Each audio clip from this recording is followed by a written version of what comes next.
noches, queridos amigos. Bienvenidos a ¿Quién tiene la razón? Ya estoy con mis invitados para analizar las noticias más importantes del día. Está con nosotros la exministra de Justicia, Marisol Prestello. Marisol, ¿cómo estás? Muy bien. Buenas noches. Y también el analista político Fernando Rospigliosi. Sí, Fernando, buenas noches. Hola, Patricia, ¿qué tal? Bueno, vamos a comentar rapidito, porque no hay mucho que analizar, la noticia que nos llegó hace solo ya será una hora, ¿no es cierto? Un poquito más. La decisión del INPE de mandar al expresidente Alberto Fujimori al Fundo Barbadillo. Había toda una discusión de si podía o no estar bien protegido en alguna cárcel peruana. Bueno, el Fundo Barbadillo, dice el INPE, tiene todas las características para albergar a Alberto Fujimori, enfermeras las 24 horas, un doctor de 8 a 2 de la tarde todos los días y además de implementos básicos de atención médica, un auto para cualquier necesidad de traslado urgente. Así que se acabaron las horas de clínica,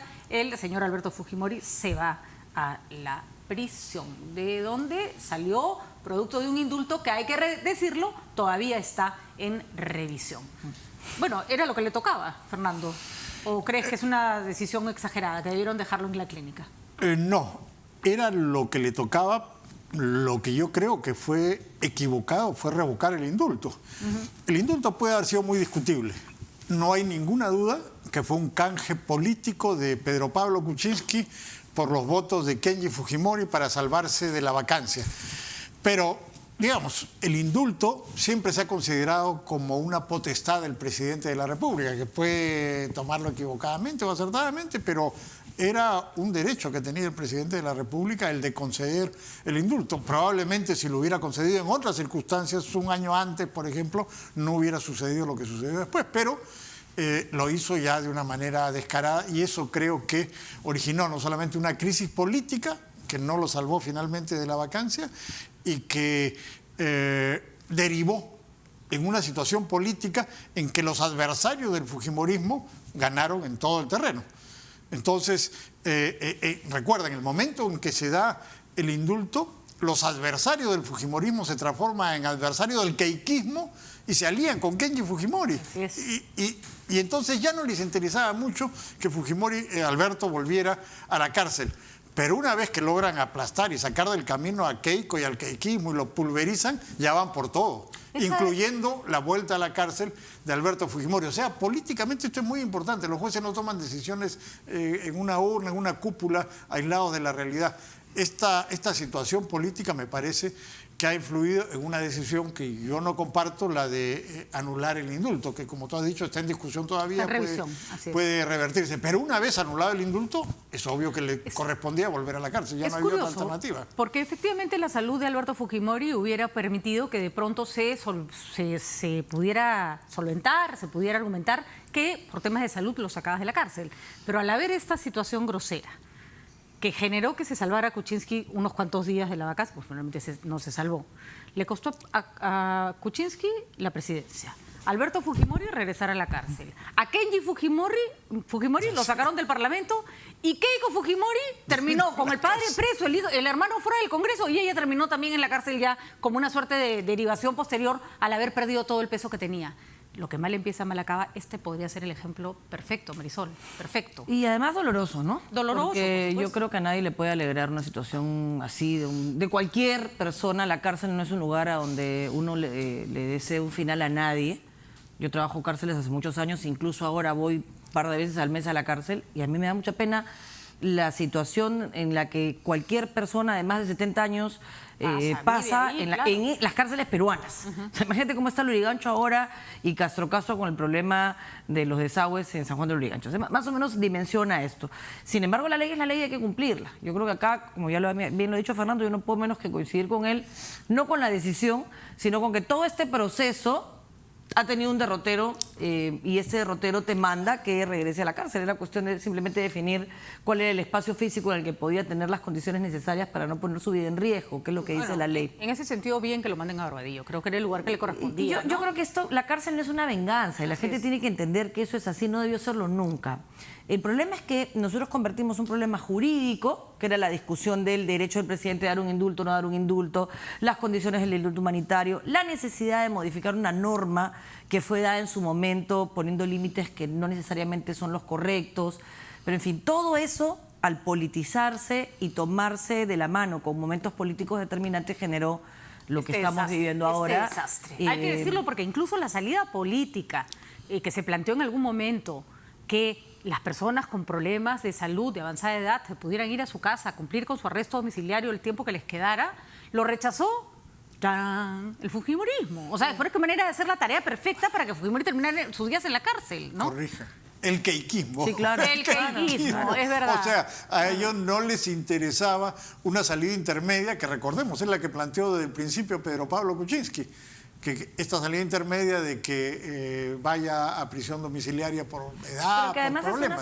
es una salida que debiéramos de ser capaces como país de analizar más allá de quién está preso. Oye, o sea, tenemos el señor Hermosa Ríos está con Alzheimer, no sabe ni cómo se llama, no se puede mover. O sea, ese es un caso patético. Como él, te puedo citar 100 casos claro, no tan de famosos. personas que están con TS, con SIDA y con que no tenemos capacidad en los penales del Perú de atender. Ellos pierden la libertad, no pierden los demás derechos. Y tampoco es serio que un país que tiene los niveles de inseguridad que tiene tenga a 2 policías cuidando la puerta de un hospital o la puerta de una clínica, más funcionarios del INPE. O sea, no tiene ninguna lógica. Y así como ellos, hay un montón de privados de libertad que no generan un problema de seguridad al país, que se les puede dar otras medidas de privación. El grillete, por ejemplo, que solamente se han puesto 16 grilletes. Eso no puede ser, pues, con una población de 90.000 privados de libertad.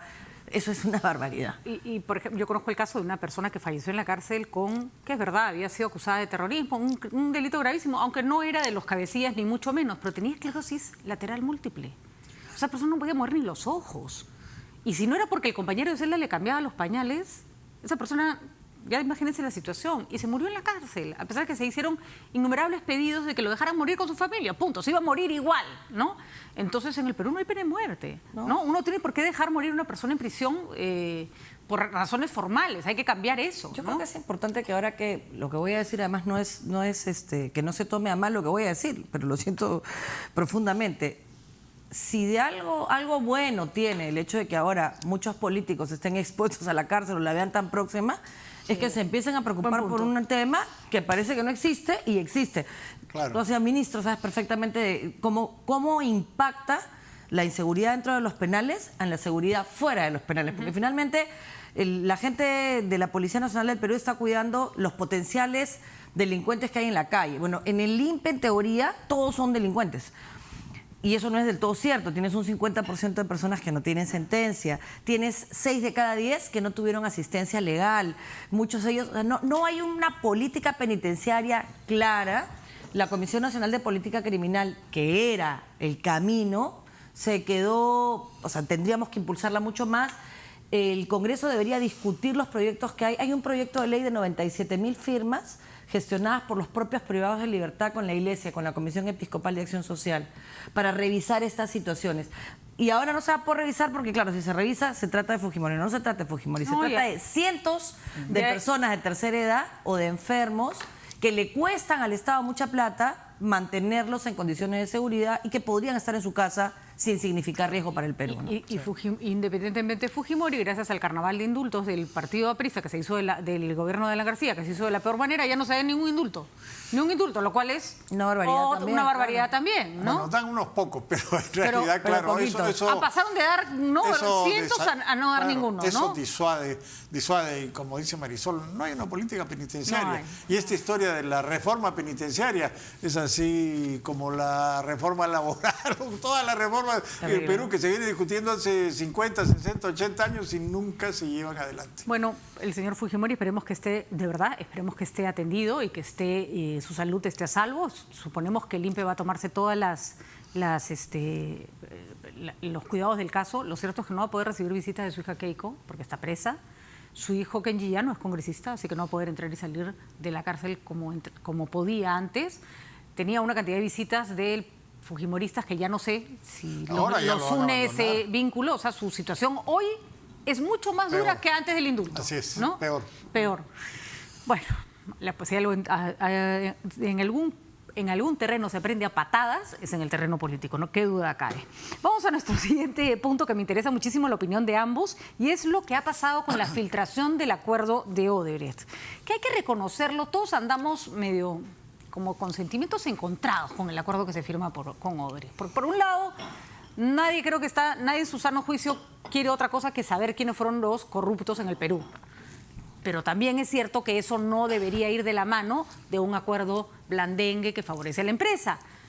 Sin embargo, si el acuerdo es privado, ¿qué vamos a hacer? El señor Domingo Pérez, vamos a escuchar lo que dijo, tiene el temor de que se esté filtrando el acuerdo, parte de él, para que se caiga, para que no declaren los señores de Odebrecht sobre la corrupción en el Perú. Escuchemos sus declaraciones. Todas estas acciones de indagación o conocimiento que se están realizando corresponden ya a la entidad de la coordinación del equipo especial a cargo del doctor Rafael Velabarba. Me vi en la necesidad de denunciar este hecho porque de una manera indebida, incorrecta y probablemente ilegal se ha tomado fotografía de este acuerdo preparatorio que se hallaba archivado en las oficinas del equipo especial. Lamentablemente se les está dando otra connotación, tergiversando, creando confusión, y que ya es la obligación tanto del doctor Rafael Velabarba como quien habla, esclarecer cualquier tipo de duda que pueda tener la ciudadanía. La necesidad no solamente de la evaluación al personal de la oficina, sino al personal de seguridad y personal que presta apoyo, toda vez de que hay que recordar que meses atrás a alguna de las personas que están siendo investigadas había señalado públicamente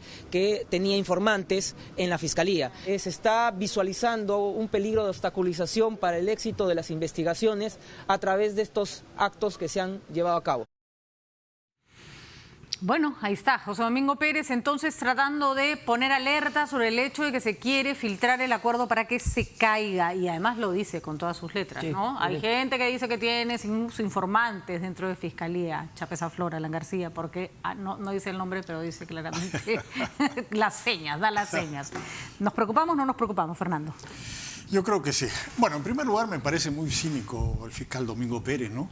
Él ha filtrado sistemáticamente, como es obvio, una serie de informaciones reservadas de la Fiscalía a IDL y a otros medios con fines políticos. O sea, para que eso les sirva de apoyo para ir contra determinados acusados. De filtraciones estamos llenos. Estamos llenos. Entonces que no venga a decir ahora qué horror porque esto me perjudica a mí. Entonces lo que me beneficia a mí, si está bueno filtrarlo, y lo que me perjudica... No, pues, el mismo rasero.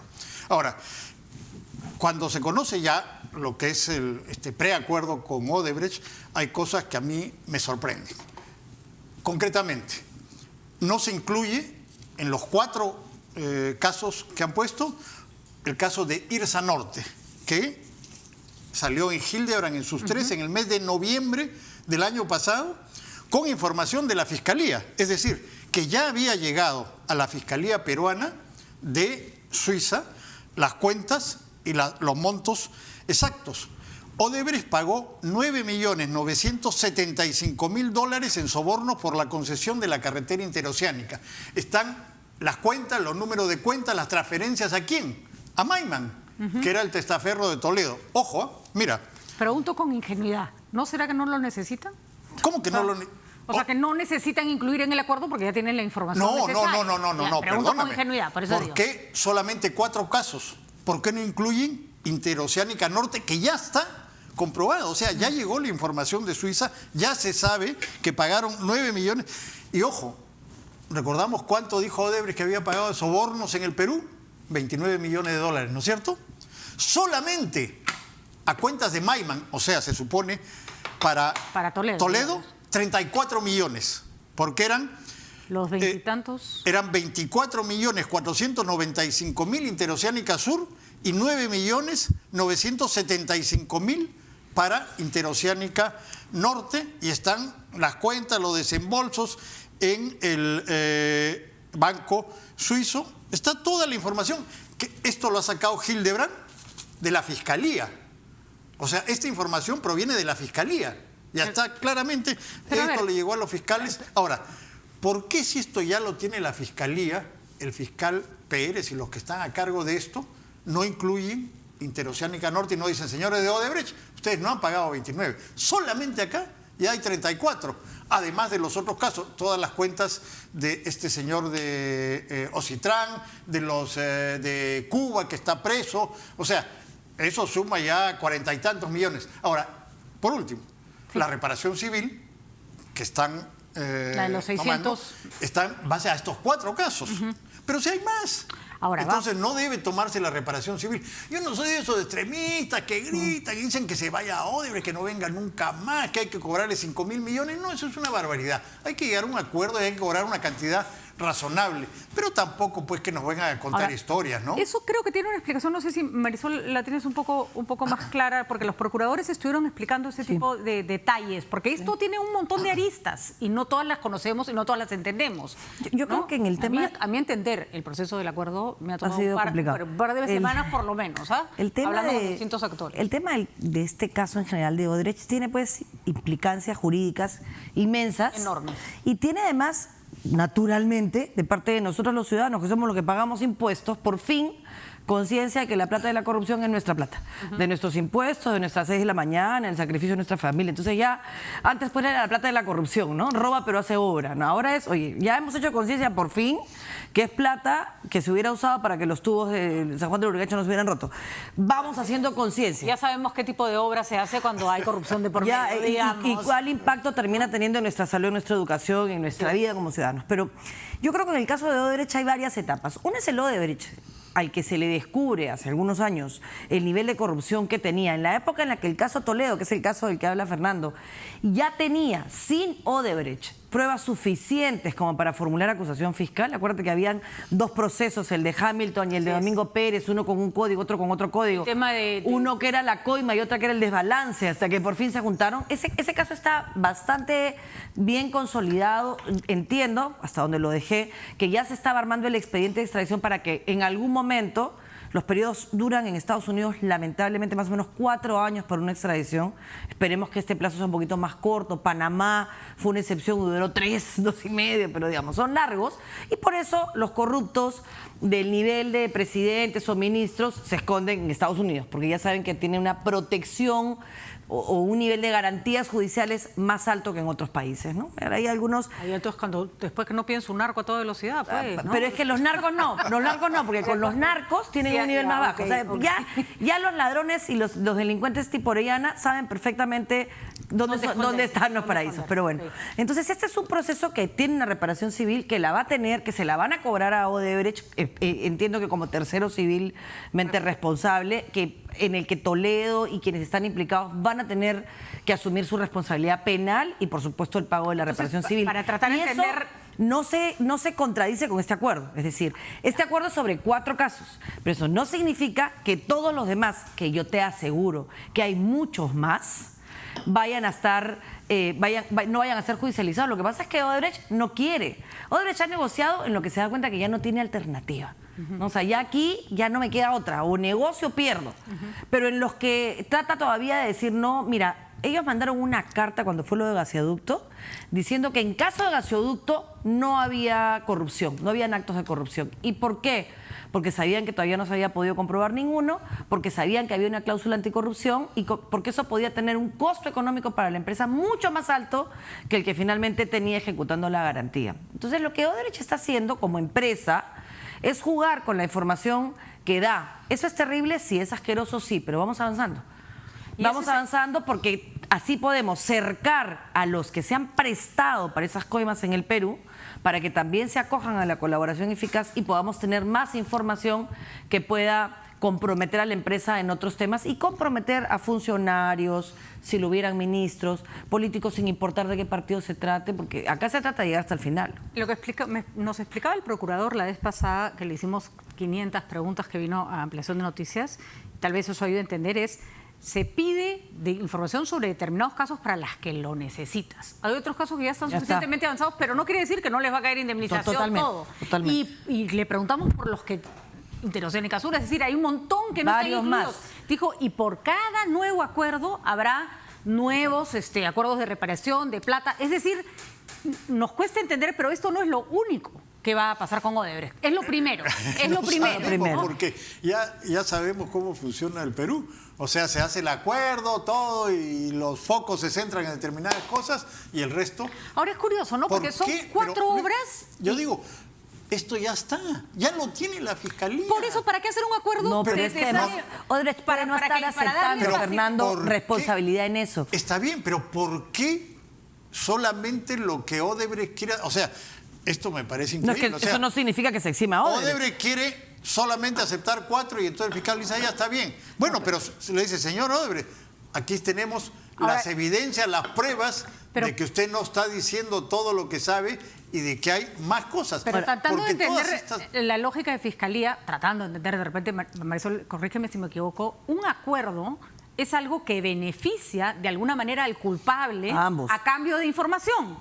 Si yo no me acuerdo, no quiere decir que no tengo nada. No, absolutamente. Al contrario, te puede ir peor a ti si yo no tengo acuerdo y tengo pruebas. Totalmente. Que creo que es lo que pasa ahí. O sea, ¿para qué cuernos voy a hacer un acuerdo si tengo suficiente información para meterte y no te necesito para meterte preso? Mira, el Odebrecht que vino a negociar en el 2016 era completamente, primero... Claro, pues ya me imagino la arrogancia, ¿no? Claro, la misma arrogancia con la que robaba. Absolutamente. Entonces, en la medida en que se les ha ido cercando, hoy en el Perú se han tomado medidas, y no hablo del Ejecutivo, hablo del Poder Judicial, con todos los defectos que tiene nuestro sistema de justicia, que es un desastre. O sea, empecemos por decir que si hay un problema que todos tenemos es que desconfiamos de la capacidad que tenemos como país para terminar con la impunidad, que para mí es la gran enfermedad. La corrupción, la inseguridad son los síntomas de la sensación que tiene el peruano promedio de que no le va a pasar nada si tiene como comprarle una entradita al Mundial a un juez supremo, ¿no? Entonces, la verdad es que o eso cambia y empezamos a sentir... Yo siempre pongo ese ejemplo que me parece muy bueno. El chofer del taxi o uno mismo, cuando pasa de San Miguel al Callao, aprende a manejar. Así es. ¿Por qué? Porque ni siquiera sabe el monto de la multa. Ni siquiera sabe la multa de Lima y la multa del Callao. Pero lo que sí sabes es que en el Lima no te ponen la multa y en el Callao sí. Ahora, ahí hay un punto interesante, ¿no? Porque además somos un país que tiene una característica muy triste. Tú ves las cosas por las que se corrompe la gente. O sea, si ya te vas a meter, perdón, no es que esté dando las formas de cómo corromperse, pero ¿tú te acuerdas el juez que se corrompió por una bolsa de chifles? Sí, claro. Claro, entonces tú dices... Por las entradas de video. No, exacto, por eso, pues. O sea, qué miserables son nuestros corruptos. O sea, la vida de un niño que podría haber sido violentado sexualmente por una vale una bolsa de chifles, o sea, de verdad. Un pollito. Exactamente. O sea, el honor de una persona que se... Vale un poquito a la brasa. Vale un poquito a la brasa. O sea, ahí tenemos un... Pero además, a ver, hasta hace no sé cuántos años, y no quiero citar al alcalde porque finalmente ya se fue, el Perú, el 30% del país decía que iba a votar por X porque robaba, pero hacía obras. Así es. O sea, nos acostumbramos, normalizamos la corrupción. Y lo que tenemos que hacer ahora es comenzar a poner el límite. Lo más gracioso es que tú a veces, les debe haber pasado a ustedes, se encuentran en conversaciones, sobre todo privadas, en temas de corrupción, y termina la conversación y la persona que te está diciendo que está asqueado de la corrupción te dice, oye, tengo mi currículum, no sé si te queda alguna... Entonces, oye, ¿qué te pasa? O sea, ¿dónde está tu conciencia de que lo que tú estás haciendo es lo que alimenta este circuito de inmoralidad? O el funcionario público que tiene que comprar boletas o facturas porque hay una decisión absurda que le dice que presente una boleta cuando se va a la punta del cerro donde el señor del hotel que le cobra 10 soles no tiene boleta. Y entonces si no cortamos eso... Yo me acuerdo que trabajaba en una empresa en que íbamos a lugares tan difíciles para justificar viáticos que hacían un cálculo. Ya, comer, dormir, no sé qué, te va a costar tanto. Ya está. Ya está, le gastaste tu plata. Si decides no comer nada y guardártela para comprarte una botella de whisky, ese es tu problema. Porque morirás de hambre y borracho. Esa es tu decisión. Es que si no minas la autoridad, lo que dice que eso es microcorrupción, un momentito. Ese funcionario, que es el que te podría denunciar, a ti que eres su jefe y que eres un corrupto, ha minado su autoridad moral porque ha tenido que comprar boletas, porque si no compras las boletas no cobras su sueldo a fin de mes. Y sabe que tú sabes, porque es la misma señora que le vende la misma boleta, ¿no? Entonces tú sales con tu gran campaña contra la corrupción, pero mientras la señora que vende boletas falsas siga vendiendo 4.000 soles en boletas falsas, no se va a creer el tema. Entonces necesitamos hacer un esfuerzo, arriba, al medio, abajo. Ahora hay un punto que... Y ponerle límite al tema, ¿no? Hay un punto que creo que Fernando tiene la razón, y creo que tiene razón todas las personas que están preocupadas. Si este acuerdo no sirve para meter presa a la gente. Totalmente. Y yo sale saltando una pata. ¿Para qué sirve? Ya saben qué, ya cerremos el kiosco. Bueno, ¿no? Cerremos el kiosco, porque nuestra esperanza es, ojo, estamos hablando de la obra en Cusco que estuvo a cargo de Acurio. Estamos hablando de una obra del Callao que ahí le cae a Félix Moreno. Estamos hablando de la Interoceánica Sur que les cae a, por lo menos, Toledo y García, me parece. En parte sí. En parte sí, también a García. Y no me acuerdo cuál es la cuarta. O sea, el abanico de personas es grande. Y no es que se quiera, además, yo sí tengo que decirlo acá. Yo puedo tener diferencias políticas con un montón de gente, pero no son mis enemigos, no quiero acabar con ellos. Tengo diferencias políticas. Si es que están involucrados, que se vayan a la cárcel. Sí, y si lo que Odebrecht dice es, no, mira, no se lo di a él, se lo di al 2, al 3, al 4, al 5, bueno, pues que se vayan al 2, al 3, al 4, al 5. Eso no es una persecución. Aunque sea visto por mucha gente como la posibilidad de terminar con políticos que tienen cierta trayectoria, nos gusten o no, acá estamos buscando la verdad. Pero si salimos con ese negocio de huevos podridos, que siempre es una opción, de que hacemos acuerdos, sería fatal. no paga y encima nadie se va preso, ya... No sería fácil. A mí me sigue preocupando esto de que Odebrecht claramente no haya dicho la verdad, haya dicho 29 y solamente acá, con lo de Toledo hay 34 en Irsa Norte, en Irsa Sur, que no se incluya la Irsa Norte teniendo ya las evidencias, no estamos hablando de las posibilidades, de las sospechas, sino teniendo ya las evidencias. Por lo menos que no hay un acuerdo de indemnización, ¿no? En esos casos. De la Fiscalía, y si en este periodo te han dicho una mentira, te han dicho pagamos 29, no pagamos muchísimo más, bueno, pues oye, ¿cómo llegas a un acuerdo con esas personas que ya sabes que no te están diciendo todo? Y la idea es que digan todo. Entonces, a mí me hace dudar de hasta qué punto están yendo bien. Los otros temas, la indemnización, bueno, tiene que subir un poco si es que hay más, si se quedan o no se quedan, eso es discutible, ese no creo que sea el gran problema, porque si la empresa ha cambiado, en fin, o hace contratos con privados, ya es su problema.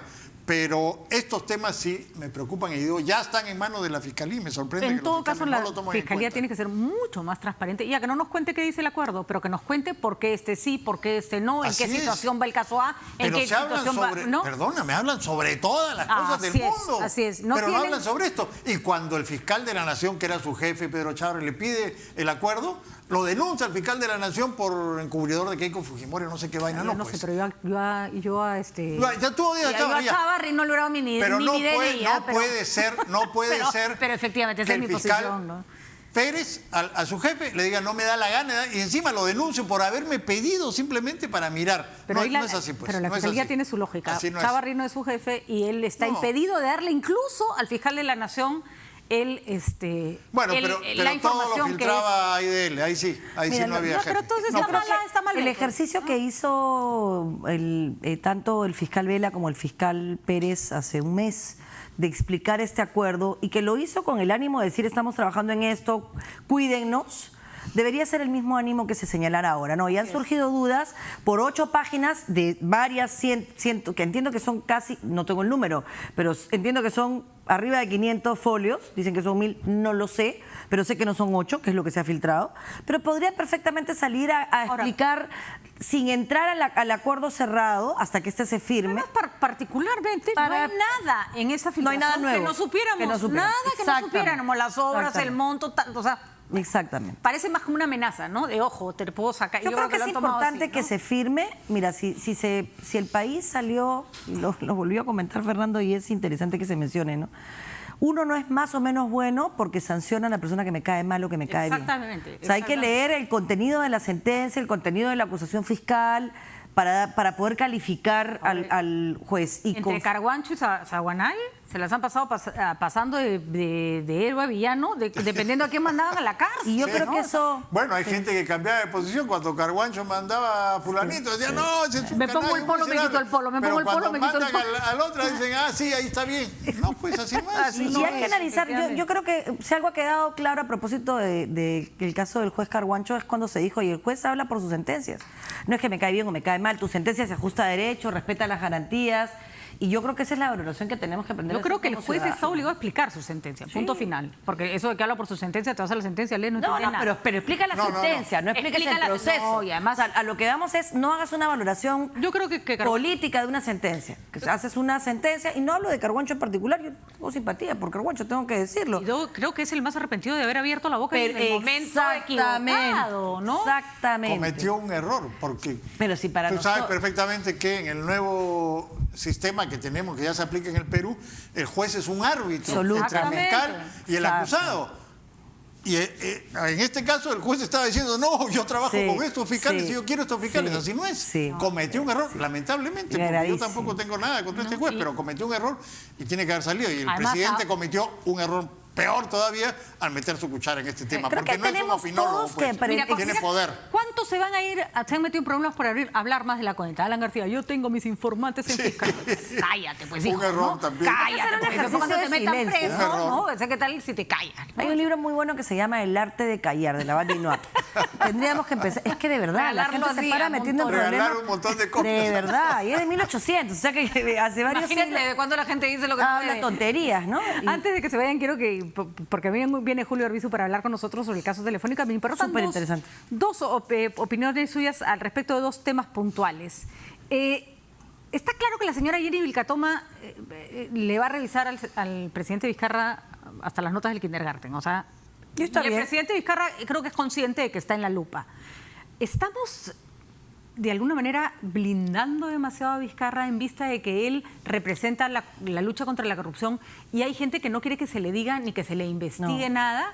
O sea, se puede estar cayendo en ese error. Yo creo que yo soy anti-Santos. Yo creo No que la gente es santa nunca. si caemos en ese error le hacemos un daño no solamente al presidente Vizcarra y a su gobierno, sino al Perú.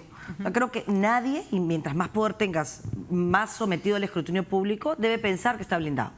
Te hacen una denuncia y tú tienes que salir a explicar, mire, esto fue así, y cuantas veces sean necesarias, porque estás administrando un país. Y eso requiere credibilidad, y la credibilidad no se hace molestando. ¿Qué fueron los grandes errores de los Humala en los procesos que se les hicieron en el Congreso?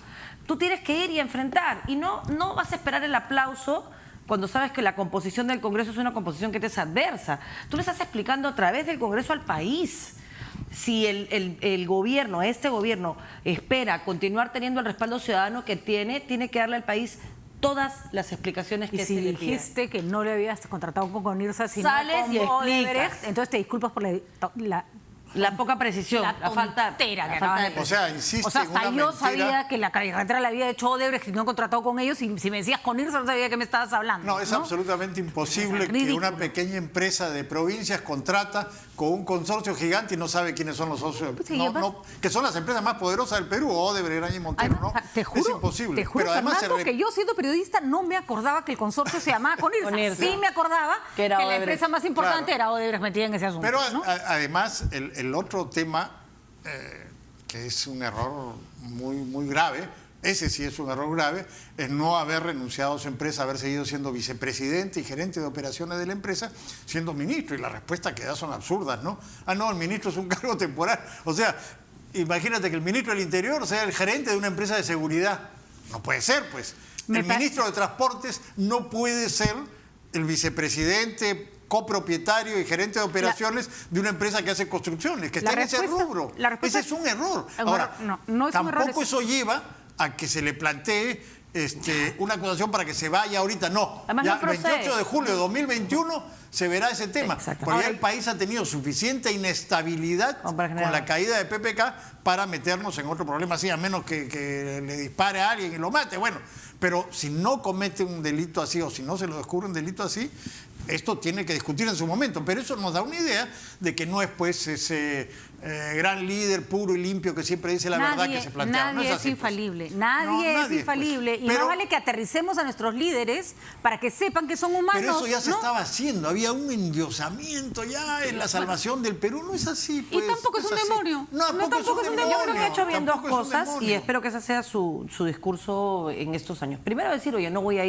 a postular en el 2021 y cerrar ese tema. Pero lo ha hecho.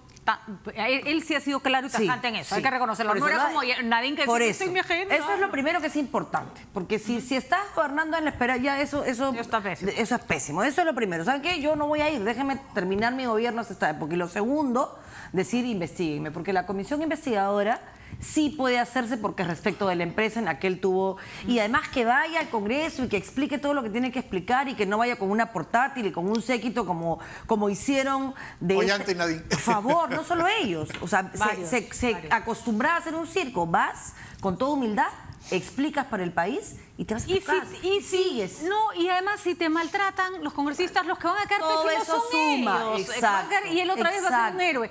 Pero la acusación constitucional, vale la redundancia, en el caso particular del presidente de la República, aunque haya sido ministro y vicepresidente, hoy es inconstitucional. Tienen que esperar a que termine su Así mandato y podrían acusar. Hay una respuesta de 2023. Palacio de Es más. Gobierno que creo que hay que documentarla, porque hasta ahora solo le han dado de boca. Y es que sí había renunciado a sus cargos, pero no se inscribió eso en registros públicos Sí. hasta varios años después. Bueno, entonces, ¿dónde están los ¿Dónde documentos, están los documentos? de que prueban esa renuncia? eso es ¿no? facilísimo de probar. Exacto. Entonces, Sí, claro. que nada, que demuestren. Porque efectivamente hay un montón de cosas que se hacen y que no se elevan a registros públicos acá. No, yo lo sé. Hasta porque mucho tiempo después. Pero eso Pero está notaria. documentado. Claro, eso está documentado. ¿no? Así es. Y yo creo que le Por hace cierto, bien. tengo que elevar una serie de cosas a registros públicos, te voy a buscar. Y eso le hace bien al país. Yo creo que Me acabo de dar cuenta. es bueno que nos acostumbremos quienes hacemos política a la consulta, a la pregunta ciudadana y que la expliquemos. Sí, y no Nadie se poner- tiene que molestar. La peor respuesta es el golpe, el ataque o pegarle al otro por mis pecados, ¿no? Ay, tus o si no, pecados me todos, hacen quieren, santo, todos ¿no? me quieren hacer daño. Sí, la señora Vilcatome es una pulga en la oreja, pero ya, pues, a las pulgas en la oreja te las sacas diciendo la verdad. Y punto. Y punto. Ninguna alusión despectiva con respecto a la pulga en la oreja, por favor, nadie se ofenda, es simplemente una expresión. Quería, Fernando, y rapidito que ustedes dos me den su opinión, ahí sí breve porque nos tenemos que ir, sobre la audiencia en la que se va a revisar el caso del el policía que ha sido mandado a prisión preventiva. Bueno, primero me parece una barbaridad que lo manden a prisión preventiva. Es un policía que acude al llamado de un ciudadano que está siendo asaltado por los delincuentes, le dispara al delincuente y lo mata. Siempre en estos casos, cuando hay una muerte, tiene que haber una investigación. Tienen que investigarse al policía, pero no tienen que mandarlo a la cárcel. Es una barbaridad. En segundo lugar, yo estoy de acuerdo con un proyecto que ha presentado el congresista Jorge del Castillo ahora para cambiar en algo, por lo menos la interpretación de la ley, porque las leyes no es que necesariamente ese policía tenían que mandarlo a la cárcel, es una barbaridad de los jueces y fiscales que interpretan mal la ley a favor de los delincuentes y en contra de los policías. Totalmente. Y en tercer lugar, yo le añadiría al proyecto que ha presentado el congresista Jorge del Castillo lo mismo para los civiles. Si un civil Se defiende. un civil se defiende Legítimamente. de una agresión de un delincuente, pues tiene derecho a defenderse. Es lo que se llama la doctrina del Castillo, que no es por Jorge del Castillo, sino viene de la Inglaterra medieval. Cuando alguien se mete a un castillo o a una casa de alguien, el dueño de la casa puede tiene sacar a derecho patada. a hacer lo que tenga que hacer. Si se mete a un vehículo, el otro día un pasajero le ha disparado a un asaltante en un bus, el pasajero está preso, por favor. O sea, no se puede defender a los delincuentes antes que a los policías y a los ciudadanos. Y en el caso del policía, del suboficial Miranda, se ha dado una pésima señal. Imagínate, te asaltan, a ti tú llamas a la policía, ¿tú crees que la policía No va va a a ir. No, no. Bueno, pues si llega el policía y se encuentra con el delincuente y le dispara, el policía va preso. Eso es una barbaridad. Están muy mal y, insisto, es una cosa de los jueces y fiscales, un error de interpretación, no sé en qué mundo están viviendo. Quizás porque hemos visto que la gente ahí, los amigos del delincuente, atacaron la comisaría después a pedradas y incendiaron Entonces un todo el mundo carro. se asusta y ya se toma las peores Pero decisiones. claro, y entonces los jueces y fiscales de repente están influidos por esta situación, pero no puede ser, ¿no? Hay que cambiar esto Pero además, radicalmente. se genera un perjuicio al policía en sus ascensos. O sea, hoy porque lo han privado de Claro. libertad, que es una barbaridad. Se está abusando de la prisión preventiva en todos los niveles. La prisión preventiva es una medida de última ratio, con penales como los que tenemos, llenos de gente por todos lados, 90.000 personas y 35.000 camas. Por supuesto, eso multiplícalo por las personas que los presos no se escapan porque no quieren. Porque en realidad no hay capacidad para controlar esa cantidad de gente. Y ahí tienes omisos de asistencia familiar, tienes gente que... Una mezcolanza. Gente que en realidad no es peligrosa, que los mecanismos alternativos, el tema de los grilletes, privación de libertad domiciliaria, en fin, hay varias fórmulas. Y en el caso del policía tiene arraigo, tiene un trabajo conocido, no va a huir, investiga, por supuesto, pero lo vas a perjudicar hasta que esto termine en sus ascensos y en su vida personal. A un hombre, además, mi solidaridad y a su familia, que estuvo dispuesto a entregar su vida por una persona que pidió que actuara en ejercicio de sus funciones. Creo que hay dos cosas más allá de este caso específico en las que se tiene que trabajar duro. Acaba de haber un policía que lo llevan a la comisaría por agresión a una mujer Ah, eso y el es policía verdad. le quiere pegar a todos los policías. y Ah, lo ese es trata otro pésimo. tema. empezar a cualquier persona que agrede a un policía o le falte el respeto, como es en otras partes del mundo, te tiran al suelo, te ponen esposas y se acabó la historia, ¿no? Entonces este gordo en ropa de baño, ¿no? Debería perder su capacidad para ser policía para siempre y además irse preso por estar agrediendo a la autoridad. Y lo otro es, lo hemos preguntado, la capacidad de estos muchachos. Este chico tenía 1 año de servicio. Claro. ¿Cuántas balas había disparado en su vida? ¿Cuántos cursos de tiro ha tenido? ¿Qué capacidad tiene para poder enfrentarse en la calle con un delincuente sin hacerle daño a alguien más? Que obviamente, para disparar mientras corres, sí, claro. Entonces eso es la cosa más peligrosa del mundo, ¿no? Entonces, eso es un desastre, la formación policial y el tiempo que se le da a cosas tan elementales como disparar. Bueno, deberían todas las semanas tener entrenamiento. Si uno va a portar un arma, tiene que entrenarse regularmente y no lo tienen, desgraciadamente. Compran sus balas, Fernando. Claro, compran sus balas para poder entrenar. ¿Sabes cuánto cuesta una caja de balas? 80 soles la caja de 50 balas. Increíble. Tú lo menos que tienes que disparar en un entrenamiento son 200. Imagínate. 8 por 4, 32, 320 soles. No van a los tienen, jamás, pues. Y entonces es una irresponsabilidad, porque si el Estado no los coloca en la calle con todas las capacidades para enfrentar la delincuencia, puede que cometan errores, puede que haya accidentes y encima el pobre se va a ir preso. O sea, ya la fórmula perfecta para que la culpa siempre la tenga el policía, ¿no? Y ausencia de defensa, ¿no? Hay que asegurar defensa, hay que asegurar que la prisión preventiva sea de última ratio y hay que asegurar que eso no perjudique sus ascensos y su carrera. Ha estado bien que ahora el gobierno salga en su defensa, pero debieron hacerlo desde el principio. Quizás si lo hubieran hecho desde el principio con mucha intensidad la cosa... Bueno, pero más vale tarde que nunca. Está bien que lo defiendan ahora. Y a los fiscales que les encanta hablar lo que están haciendo, me parece muy bien que defiendan sus casos. A ver, ¿dónde está la fiscal de este caso? Que nos trate de explicar cuál fue su razonamiento. La ciudadanía tiene derecho a saber, porque si se tomó una vez la decisión, se puede volver. Se toma siempre. Así es, claro. Ese es el drama. Entonces, que den la cara cuando la información, cuando la toma de decisión no es tan popular también. Muchísimas gracias, señores. Gracias. Interesantísimo. Gracias. Una maratón, hemos tocado miles de temas, pero ha estado interesantísimo. Los tendré pronto nuevamente acá. Nos vamos rápidamente a una pausa. Ya vamos a estar con el ex procurador Julio Arbizu, también con el ex procurador Luis Vargas Valdivia, ambos para darnos su versión sobre el caso Telefónica, que no es un caso menor. ¿Hay o no interferencia de la empresa en tratar de esclarecer casos que la justicia está viendo? Eso lo vemos en un momento.